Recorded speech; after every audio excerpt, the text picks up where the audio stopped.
بسم اللہ الرحمن الرحیم۔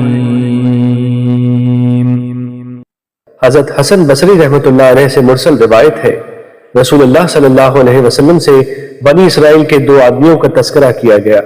ان میں سے ایک عالم تھا، وہ فرض نماز پڑھ کر بیٹھ جاتا اور لوگوں کو خیر یعنی علم کی تعلیم دیتا، جبکہ دوسرا شخص دن کو روزہ رکھتا اور رات کو قیام کرتا تھا۔ آپ صلی اللہ علیہ وسلم سے دریافت کیا گیا کہ ان دونوں میں کون افضل ہے؟ رسول اللہ صلی اللہ علیہ وسلم نے فرمایا، اس عالم کی جو فرض نماز پڑھ کر بیٹھ جاتا ہے اور لوگوں کو خیر کی دیتا ہے، اس پر عابد جو دن کو روزہ رکھتا ہے اور رات کو قیام کرتا ہے اس طرح فضیلت ہے جس طرح میری تمہارے ادنا پر فضیلت ہے۔ مشکات المصابیح حدیث نمبر 250۔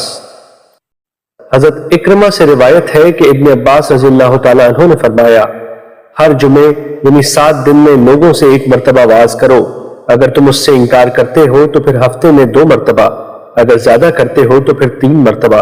لوگوں کو اس قرآن سے اکتا نہ دو، میں تمہیں نہ پاؤں کہ تم لوگوں کے پاس آؤ اور وہ اپنی گفتگو میں مصروف ہوں اور تم ان کی بات کاٹ کر انہیں واز کرنا شروع کر دو، اس طرح تم انہیں اکتا دو گے، بلکہ تم وہاں جا کر خاموشی اختیار کرو، جب وہ تمہیں کہیں تو انہیں واز کرو، درا حالانکہ وہ اس کی خواہش رکھتے ہو، اور مسجع و مقفع کلام میں دعا کرنے سے اجتناب کرو، کیونکہ میں نے رسول اللہ صلی اللہ علیہ وسلم اور آپ کے صحابہ کو دیکھا کہ وہ ایسے نہیں کیا کرتے تھے۔